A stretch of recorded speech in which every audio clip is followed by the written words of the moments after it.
Assalamualaikum warahmatullahi wabarakatuh. Pada video ini saya akan menjelaskan hasil dari tugas akhir saya, yaitu sistem prediksi atau sistem klasifikasi menggunakan metode support vector machine, yang mana kita implementasikan di Streamlit. Langsung saja kita masuk ke sistemnya.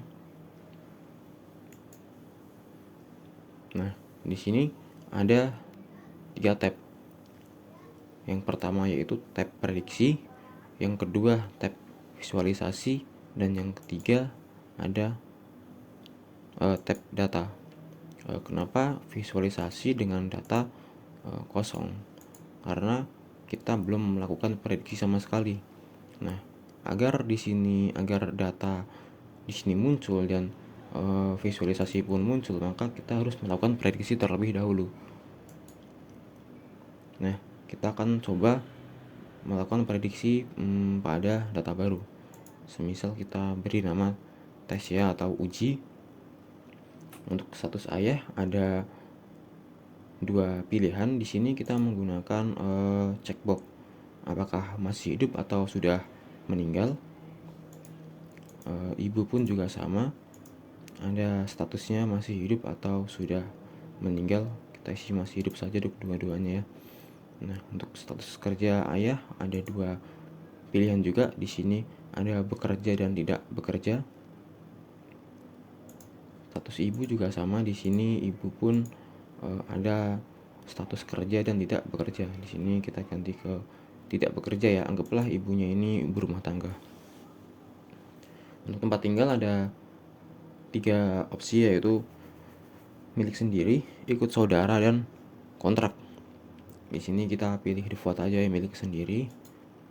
Untuk penghasilan orang tua, di sini ada 5 pilihan, mulai dari kurang dari 500.000 hingga 1 juta, 1 juta hingga 2 juta, 2 juta hingga 4 juta, dan yang paling terakhir itu ada yang lebih dari 4 juta.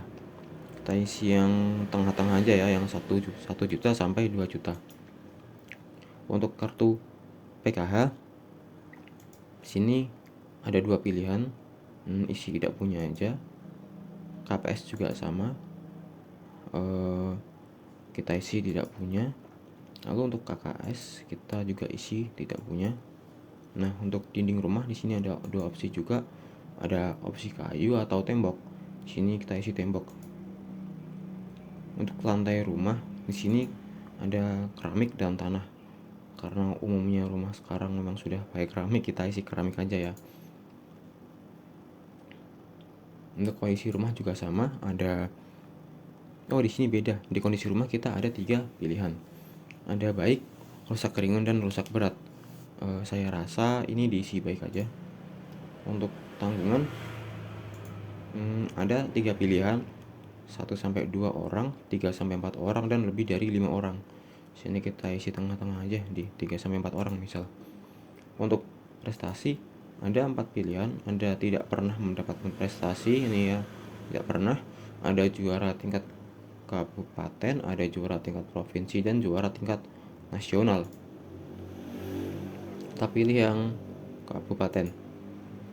Untuk keaktifan belajar di sini ada 5 pilihan, mulai dari tidak pernah alfa lebih dari 2 kali, alfa kurang dari 2 kali, alfa 3-7 kali, alfa 8-13 kali, dan yang terakhir alfa lebih 14 kali. Kita isi yang tidak pernah aja. Lalu untuk pelanggaran di sekolah juga tidak pernah. Lalu kita coba cek prediksinya. Hasil prediksi untuk tes 2 itu diterima. Nah, setelah kita melakukan prediksi, maka tab 2 dan tab 3 itu akan muncul hasilnya. Kita masuk ke visualisasi. Maka bisa kita lihat ini adalah diagram antara yang diterima dan tidak diterima, hasil prediksi yang sudah dilakukan. Lalu untuk data di sini adalah data yang barusan kita masukkan, sehingga menghasilkan statusnya diterima dengan nama tes 2 tadi. Data ini bisa di-download dan bisa dibuka. Oke, begini hasil CSV-nya. Lalu yang selanjutnya adalah kita akan membahas kode dari sistem ini.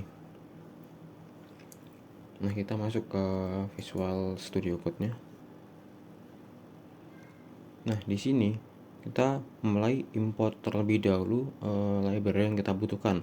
Nah, Streamlit jelas karena kita gunakan untuk deploy GUI-nya. Lalu untuk Pandas ini adalah fungsinya membaca data-data numerik ya. Nambi juga sama, dari namanya aja Nambi, numeric ya, ini juga untuk fungsi numerik. Lalu untuk Matplotlib ini untuk membuat visualisasi data yang tadi ada di GUI, yang diagram-diagram ada 4 tadi itu. Untuk Joblib ini fungsinya untuk menanam sistem atau model klasifikasi yang sudah kita buat ke dalam Streamlit ini. Lalu untuk Scalene Processing ini untuk label encoder.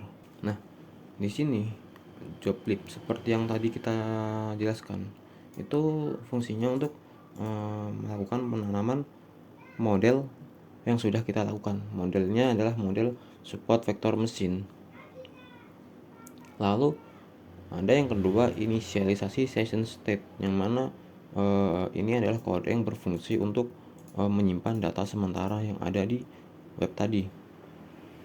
Jadi kalau data baru dimasukkan, dapat hasil, maka data itu akan kesimpan dan bisa kita download. Tapi hanya berlaku saat itu aja. Kalau sistem kita tutup, maka datanya akan hilang. Nah, di sini adalah encoder. Nah, di sini Scalene Processing ini berfungsi sebagai encoder tadi. Nah, fungsi dari encoder itu apa? Nah, sebenarnya model SVM kita ini menggunakan numerik semuanya, tidak ada yang menggunakan string. Sedangkan yang kita lihat di sistem tadi, nah di sini ini menggunakan checkbox dengan model string. Jadi ini bukan angka 01 atau 10 ya, kita menggunakan string. Fungsinya untuk apa? Agar mudah dipahami. Sehingga kita perlu melakukan encoder kepada data baru yang dimasukkan. Nah, di sini ada membuat tab. Di sini ada 3 tab sesuai di web ya. Tadi ada 3, ada prediksi, visualisasi, sama data. Sama dengan yang di sini, ada prediksi, visualisasi, dan data. Nah, untuk tab 1 ini adalah input data baru. Nah, sama dengan web yang tadi kita sudah coba ya, ada header untuk memasukkan data. Sini memasukkan data, lalu ada juga nama untuk memasukkan nama. Lalu di sini yang ada kolom-kolom ini adalah kolom checkbox. Kolom checkbox yang mana? Kolom checkbox yang ini.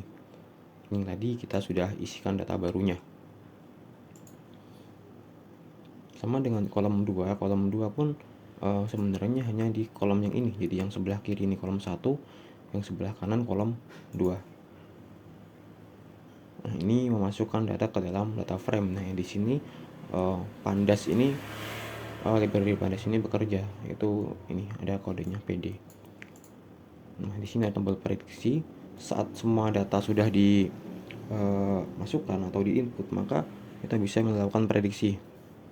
Nah, tombol prediksi itu ada di sini ya, tombol prediksinya. Untuk validasi nama di sini itu ada input nama tadi, ada status diterima dan tidak diterima. Maksudnya, setelah kita melakukan ngeklik button prediksi tadi, maka di bawah sini akan muncul, atau di sampingnya akan muncul diterima atau tidak diterima. Setelah itu data itu masuk ke session state yang sudah tadi kita bahas ya, yang tentang data yang disimpan secara sementara. Lalu selanjutnya untuk tab 2 yaitu untuk visualisasi data. Di sini menggunakan matplotlib ya. Di sini ada beberapa diagram, ada yang pie chart, bar chart, histogram maupun yang line chart. Nah, untuk di sini untuk mengecek apakah, lalu kode selanjutnya itu untuk mengecek apakah prediksi sudah dilakukan, yaitu dengan predict result. Nah, jika prediksi ini belum dilakukan, maka tampilannya akan seperti ini ya. Silakan lakukan prediksi terlebih dahulu, seperti yang kita lihat tadi. Nah, di tab 3 pun sama. Sama seperti tab 2. Jika kita belum melakukan input data, maka isinya adalah belum ada prediksi yang dilakukan. Tapi jika sudah ada data, di sini kita bisa melihat datanya sudah divisualisasikan, lalu bisa di-download menggunakan tombol download predict data, maka akan berbentuk CSV seperti yang sudah kita lakukan tadi ya. Nah, nanti datanya berbentuk CSV dan bisa kita lihat. Nah, oke, mungkin ini penjelasan dari kode dari ini ya, sistem ini. Kurang lebihnya begitu, cukup simple, tidak begitu rumit ya, mudah dipahami. Baik, kiranya itu yang bisa saya jelaskan. Kurang lebihnya saya mohon maaf. Assalamualaikum warahmatullahi wabarakatuh.